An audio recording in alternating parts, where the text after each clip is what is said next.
सब फरीदाबाद में आप सभी का एक बार फिर से स्वागत है। मैं आपके साथ शालू तंवर। मैं आपको बता दूं कि इस समय मैं सीपी ऑफिस के सामने मौजूद हूं। क्या कुछ कारण है, तमाम भीड़ आप देख सकते हैं लाइव तस्वीरों में। मैं आपको बता दूं कि कल नेहरू कॉलेज में प्रिंसिपल के साथ मारपीट की गई थी। क्या कुछ वजह रही खास की मारपीट करने की, क्या कारण रहा, किसने मारपीट करी, तो प्रिंसिपल से जानने की कोशिश करते हैं। साथ ही यहाँ पर सभी स्टाफ मेंबर आपको नजर आ रहे होंगे, काफी संख्या में यहाँ पर लोग नजर आ रहे हैं। जी नमस्कार सर। नमस्कार जी। सर एक बार बताएंगे क्या है पूरा मामला? मैं सबसे पहले तो आप सभी चैनल का धन्यवाद देना चाहूंगा। सर एक बार दोबारा से बताइए क्या मामला था सर पूरा? सर मैं सभी चैनल अधिकारियों का और जो आप पत्रकार बंधुओं को मैं धन्यवाद कहना चाहूंगा। और मैं ये भी कहना चाहूंगा कि जो भी अच्छी घटनाएं और आज जो बुरा समय आया है उस समय भी आप महाविद्यालय के साथ खड़े हुए हैं उस समय भी महाविद्यालय के साथ खड़े हुए हैं।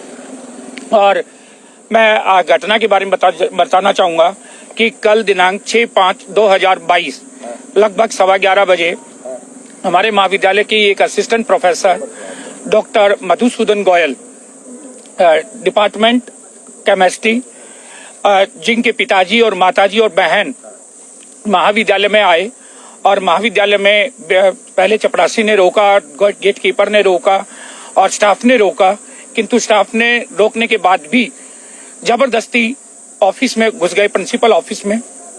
और प्रिंसिपल ऑफिस में घुसने के बाद उन्होंने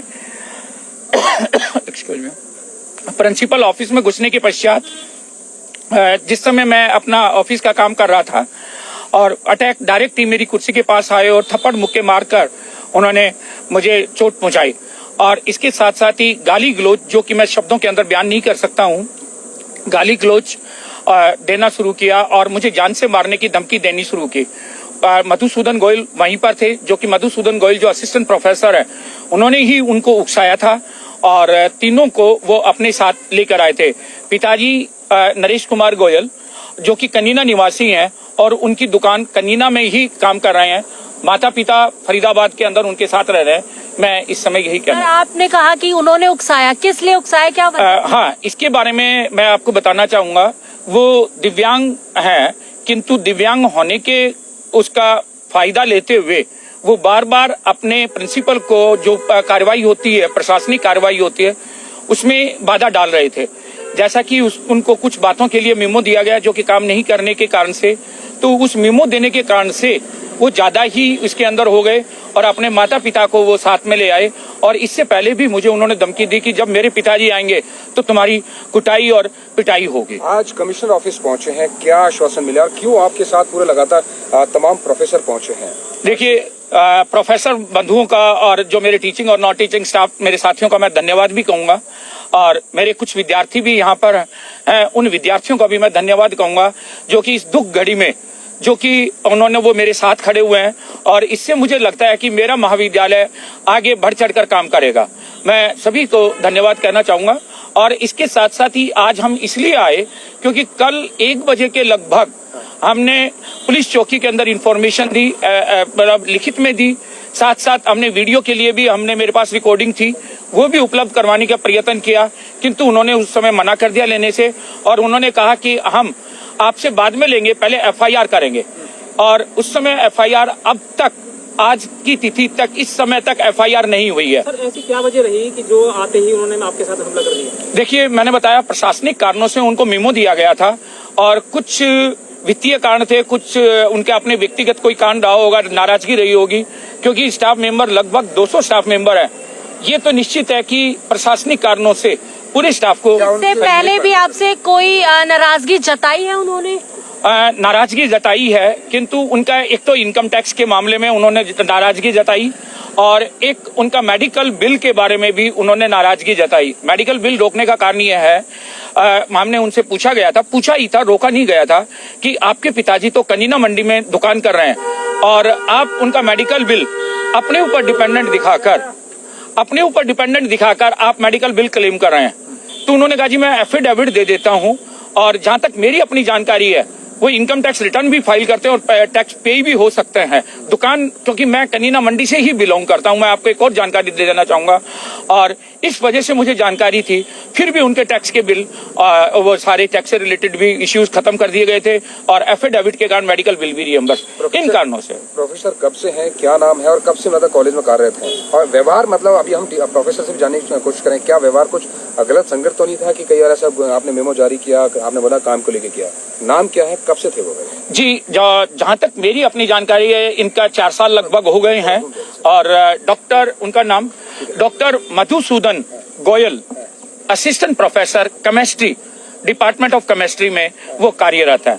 और मतलब दिव्यांग श्रेणी में आते हैं, उनका अपॉइंटमेंट उसी में ही हुआ है, किंतु इस दिव्यांगता का नाजायज फायदा उठाते हुए, हाँ, ये फायदा उठाते थे कि जब भी कोई प्रशासन का काम दिया जाता था, वो इस बात को कहकर कि मैं विकलांग हूं, ये शब्द मेरे पास लिखित में है, जो कि हमें कहना नहीं चाहिए इन शब्दों को, विकलांग मैं हूं और विकलांग व्यक्ति को परेशान किया जा रहा है। तो इन बातों को लेकर वो इसमें आकर, तो आज आश्वासन मिला है कमिश्नर ऑफिस से, अगर मान आपकी कार्रवाई नहीं होती है, नहीं सुनवाई होती, तो क्या करेंगे, अगला स्टेप क्या रहेगा? जी, मैं कमिश्नर ऑफिस का भी धन्यवाद करूंगा। कमिश्नर साहब यहाँ पर नहीं मिले, किंतु कमिश्नर साहब के यहाँ पर उनके कार्यालय में मिस्टर योगेश कुमार जी मिले हैं, और मिस्टर योगेश कुमार जी ने अभी उनके पास फोन किया, और फोन करने के पश्चात उन्होंने आश्वासन दिया है कि ये रिपोर्ट दर्ज हो जाएगी। पुलिस प्रशासन ने आपकी कार्रवाई नहीं की, इसलिए आप यहाँ पर आए?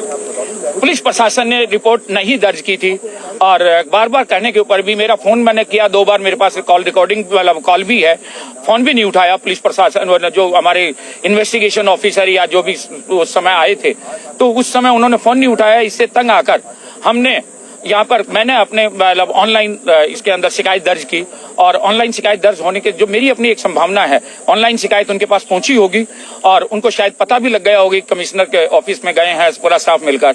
तो मैं अभी भी, मैं पुलिस प्रशासन के खिलाफ नहीं हूं, किंतु पुलिस प्रशासन से मैं केवल सहयोग चाहता हूं कि अगर मेरा जो पद की गरिमा है, यानी कि मैं प्रिंसिपल भी हूं और डिस्ट्रिक्ट हायर एजुकेशन ऑफिसर, और मैं खुशी हो रही है कि मैं उस कॉलेज के हूं जिस कॉलेज में बड़ी बड़ी हस्तियां यहाँ पर कॉलेज से निकलकर आज बहुत अच्छे अच्छे पद के ऊपर है, और उनके प्रिंसिपल के साथ और स्टाफ के साथ ये व्यवहार किया जाता है, तो उसमें अच्छा नहीं लगा। सर, अब आप जो आरोप लगा रहे हैं वो मधुसूदन जी पे लगा रहे हैं या फिर उनके जो परिवार के साथ आए थे, जो उनके साथ? मैं सभी को ही मैं कहूंगा कि मधुसूदन के अंदर भी, मधुसूदन ने भी यहाँ पर उनके भी, वो भी आरोप मैं उनके ऊपर भी लगा रहा हूँ, और उनकी सिस्टर जो बाहर रहती है, सिस्टर के ऊपर भी मैं कहूंगा, उन्होंने भी मेरे को प्रेशराइज किया। हो सकता है, जहां तक मेरी, अब उस समय तो मैं पुलिस में नहीं कह पाया, किंतु मुझे शक ये नजर आता है कि वो प्री प्लान के साथ आए हों, और हो सकता है वो हथियार भी साथ में लेकर आए हों। उस हथियार के क्योंकि स्टाफ होने की वजह से उनका प्रयोग नहीं हो पाया, और किंतु मुझे जान की मारने की धमकी बार बार, ये उनके पिताजी ने, मेरे पास रिकॉर्डिंग है, अगर आप चाहेंगे मैं वहीं पर ही प्रेस के सामने सुनवा दूंगा।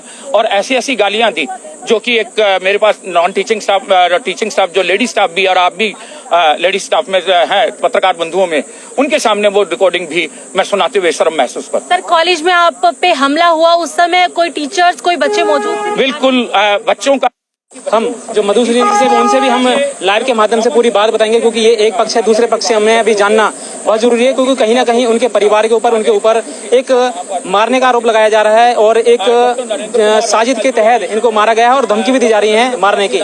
तो वो भी हम आपको लाइव के माध्यम से, जो मधुसूदन है, उनके जो परिवार है, उनसे भी हम आपको उनसे बात कराएंगे। और फिलहाल हम आपको बता दें कि जो तमाम ये अध्यापक यहाँ पर मौजूद हैं, ये अभी जब हम पहले ऑफलाइन रिकॉर्ड बात कर रहे थे तो इनको कुछ पता नहीं था, परंतु अभी एम.के. गुप्ता जी ने जो बयान दिए हैं, शायद उसके आधार पर ये कुछ न कुछ बता सके हैं, क्योंकि कल क्या हुआ था। मैडम, आपसे जानना चाहूँगा, मैडम क्या नाम है? नहीं, आप इनसे जानिए, ये बहुत अच्छा बता। मैडम, आपको नहीं पता? नहीं, हमें पता है। तो फिर आप बताओ ना, क्या मतलब यहाँ पे आप किस लिए आए हो? हम सर का साथ देने के लिए आए हैं।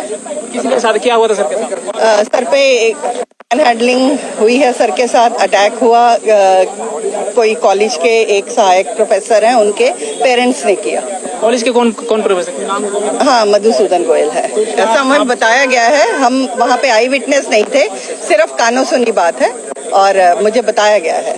तो आप इनके मतलब समर्थन में आए हो? हाँ जी। सर, आप कुछ बता सकते हैं इस विषय में, क्या हुआ था कल? मेरा नाम विमल प्रकाश गौतम है, और मैं कॉलेज में सहायक प्रोफेसर के पद पर कार्यरत हूँ। विषय मेरा शारीरिक शिक्षा है। मैंने प्रत्यक्ष रूप से तो नहीं देखा, पर जो भी हुआ बहुत निंदनीय है। शिक्षक की गरिमा को ठेस पहुंची है। खास तौर पर जो प्राचार्य के पद पर आसीन जो भी व्यक्ति है, व्यक्ति विशेष की बात नहीं है, बात प्राचार्य के पद की है, उसकी गरिमा तार-तार हुई है। मैंने नहीं देखा। ठीक है। सर से एक छोटा सा सवाल और पूछेंगे हम। कॉलेज आज हरियाणा के हैं तो उसमें प्रशासन दुभर हो जाएगा और कोई भी आने वाला प्रोफेसर प्रिंसिपल पद पर कार्य करने के लिए इच्छुक नहीं होगा।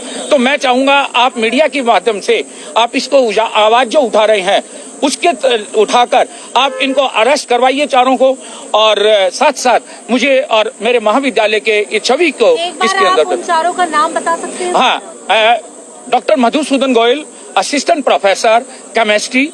दूसरे उनके पिताजी श्री नरेश कुमार गोयल जो कि कनीना निवासी हैं, जिला महेंद्रगढ़, और उनकी माताजी का नाम मुझे पता नहीं है। उनकी बहन की शादी हो चुकी है, उनके साथ एक छोटी बेटी या बच्चा आया हुआ था, वो भी साथ थे, और जो कि फोन कॉल करके जैसे भी लगता है कि उनको बाहर से बुलाया गया था और प्री प्लान के साथ, क्योंकि मुझे धमकी दे चुके थे मधुसूदन गोयल कि एक दिन तुम्हारी मार पिटाई होगी। हो सकता है हथियार भी लेकर आए हों, किंतु स्टाफ सदस्यों को मतलब आपसे उन्होंने पहले ये बात बोली थी, किंतु एक स्टाफ सदस्य होने के नाते पूछा नहीं उनसे कि किस लिए मारपीट, बस वही बात की मीमो आप दे रहे हो या आप मेरे से काम करवा रहे हो या इस तरह की ये बातें लेकर, क्योंकि मैंने हेड ऑफ द इंस्टीट्यूशन होने के नाते मेरे एक परिवार है, ये जैसे अपनी फैमिली के साथ मैं व्यवहार करता हूँ वैसे ही व्यवहार मैं अपने परिवार के साथ, ये मेरा परिवार जो महाविद्यालय का परिवार है। सर एक सवाल मेरा, जब आपके साथ ये मारपिटाई हुई थी तो क्या और भी कोई स्टाफ था वहाँ पर मौजूद? स्टाफ मेंबर थे, पूरा कार्य चल रहा था और बैठे हुए कुर्सी पर इतना मौका मुझे नहीं दिया गया कि आते ही मुक्का और थप्पड़, मेरा चश्मा कहीं दूर गिर गया और न कोई उस समय अपने आप को बचाव कर सका और न मैं इसके ऊपर कोई जवाब दे पाया। या पुलिस कैमरा भी होगा सर अंदर लगा हुआ? सीसीटीवी कैमरा लगा हुआ था। ये बात यह है कि सीसीटीवी कैमरा जब हमने रिकॉर्डिंग की, चेक करने की कोशिश की, उसकी हार्ड डिस्क उसके अंदर काम नहीं कर रही थी। ये हार्ड डिस्क की प्रॉब्लम है सर। ये कहीं ना कहीं बड़ी लापरवाही है उसके लिए, क्योंकि उसमें हमने जो ऐसा वो पहले भी एक बार देखा था, उस समय तक काम कर रहा था, किंतु क्या था कि रिकॉर्डिंग जब आप भी स्वयं जाकर देख सकते हैं, रिकॉर्डिंग है, वो रिकॉर्डिंग सामने लाइव चल रही थी। लाइव चलने से मतलब मैं ये मान के चल रहा था कि रिकॉर्डिंग चल रही है हार्ड डिस्क में। सर अभी जो तमाम आपके साथ आए स्टाफगण आया है, किसी को भी नहीं पता कि मैं मौके पे नहीं, सभी ने बोला कि भाई मैं केवल जो मेरे कानों से जो बात सुनी वो है। कैमरा आपका खराब है, जो आप बताया कि कैमरा चल रहा है, परंतु रिकॉर्डिंग मेरे पास है। रिकॉर्डिंग मेरे पास, रिकॉर्डिंग में कुछ ऐसी बात है? रिकॉर्डिंग